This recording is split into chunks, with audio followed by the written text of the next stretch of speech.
It was a tremendous, historic run by Morocco, but unfortunately for them, they faced the one team in this tournament that could find a way, with their pure ability, to finally peel them apart. This France team is good, I'm not breaking any news there, but they did use their superior ability with a superior setup to find the result. But we can wax poetic about France against Argentina because I think this story, even in a loss, is all about Morocco. So here are the 5 headlines from France's 2-0 win over Morocco in the World Cup semifinal.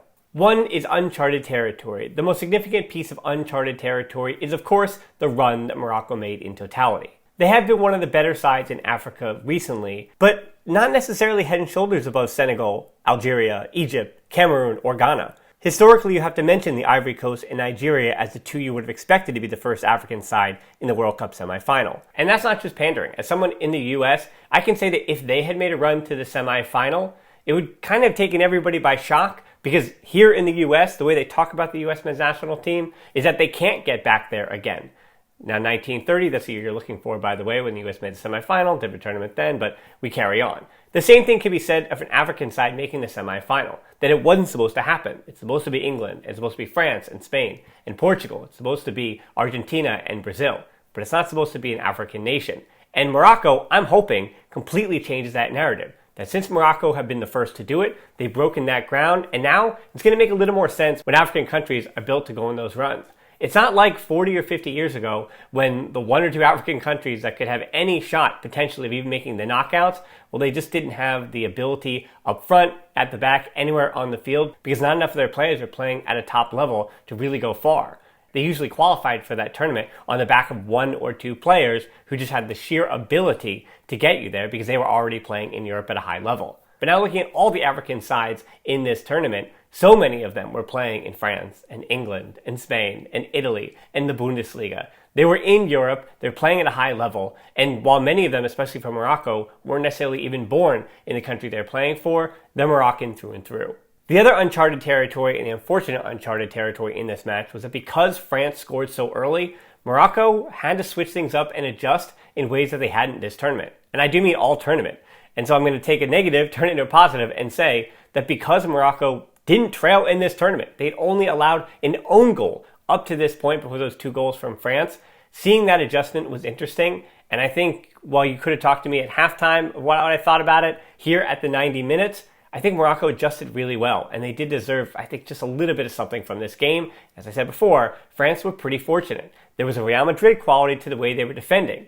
That I know it was Koundé at the back, he's a Barcelona player, but even in stoppage time, able to get that ball off the line was France, and keeping a clean sheet, something that I'm not sure France totally deserved. 2 is pick your poison. There are ways to say what France did and did not deserve, and of course when you have a player like Mbappe, you always deserve a little bit of something. Because he was, obviously, is he going to be the difference? When you're talking about a team that usually defends and isn't necessarily vying for possession in Morocco, you're going to talk about the individual abilities of the other team and those wingers and forwards to break down what is a really, really solid defensive core. And Mbappe and Theo Hernandez on that left side for France, it was all the difference. There was no right answer. Mbappe attracts so much attention that once he gets inside, that left side was wide open for Theo Hernandez. And he's the one who was open for the early goal, a tidy finish as well. Morocco did do an admirable job containing Mbappe, which is what you do. You can't stop him, you just contain him. But that gave Hernandez too much space. Such is the issue with dealing with Mbappe. There is no one player who can deal with him. Then the second goal basically scored the same way. Too much Mbappe in the box, every Moroccan defender throwing his body to block the shots, and Kolo Muani is left alone to finish an easy one. It's a deflected shot after a silky Mbappe run, but France, as I keep saying, only needs a little bit of luck. As a small aside, and I guess a positive too, Hakimi, I know he's a former Real Madrid player, PSG, so as anti-Barcelona as could possibly be, but Hakimi, even in getting forward today, shows you that he is an argument, and should be in the argument, of being one of the top 2, 3, 4 fullbacks in world football. Just fantastic. Maybe arguably 1, because João Cancelo for Portugal just didn't really have a great tournament. 3 is plan B wasn't enough. Morocco, throughout this tournament, had their success on the fact that they played the same way. They did change the lineup, and they adjusted scheme ever so slightly based on the opponent, but this Moroccan side were very consistent in the way that they set up. And I think what I liked most about this Morocco side is just how balanced and complementary of one another they were. And the series of tall forward, Boufal and Ziyech are the dribbly, inverted wingers with a little bit of pace. Onahi and Amla are the hardworking runners in the midfield. Amrabat was a defensive midfielder of the tournament. The fullbacks, at least on paper, even though Mazraoui hasn't been fit and had to sub out of this one too, the fullbacks are elite with Hakimi. As much as we praise Morocco defensively, they were built so well to absorb pressure, but knew exactly where they needed to be and do exactly the job they needed to do when they were in possession and coming out of their shell. As they adjusted with the ball and get ever so attacking, things kind of had to bounce their way too for something to go right, and it almost did. When Amrabat slid through Mbappe, which probably should have been a foul, and France were playing with 10, there was a brief moment when Morocco could have got one back. I mean, they almost got one back on a bicycle kick in the first half that just hit the post. And I would have said they didn't have a plan B, but this team didn't just sit in. They gave the French quite a fight in the second half, especially in the middle of the field, so I also compliment their plan B.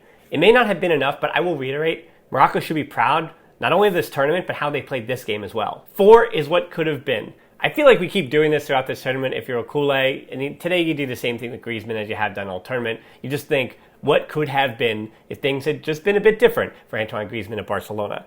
Because he's been terrific this tournament, defending like we know he can do, and playing as a connector to everything the France were doing. The thought of this Griezmann behind Lewandowski and working with Dembélé, that would have been something. Sure, there's no Mbappe to make his passes look even better in transition, but it's a shame to watch Griezmann make so much sense, leaving you wonder what could have been. But it's not revisionist history either.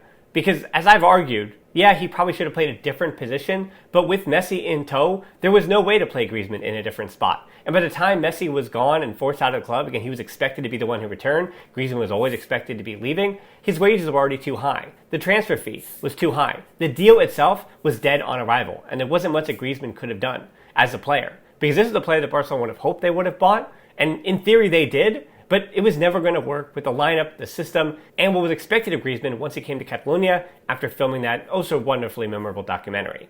5 is Mettle of a Champion. There isn't so much about the X and O's and tactics of this match that I want to break down because, as I keep saying, there is a Real Madrid quality of France. They play kind of okay to good, and their individual quality is enough to get them over the edge with, as I said, a little bit of luck with those deflected shots falling into the path of Teo Hernandez and Kolo Muani for the 2 goals. But Mbappe creates so much of it by the attention he attracts. So you do what you do so well, you get on the front foot, you score the goals, and you win the games. And that's what these great teams do. That's what these champions do. So again, Real Madrid, also a champion. I know it's the Barcelona channel, but you do give credit to the teams that win it in the end, regardless of how frustrating it might be to watch them do it.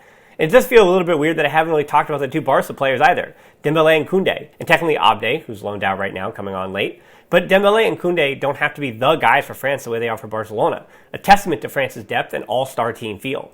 Fofana was the only starter that isn't at a club with a huge following. Though Monaco is no slouch of a name, it's not a Liverpool, Barcelona, PSG, or AC Milan.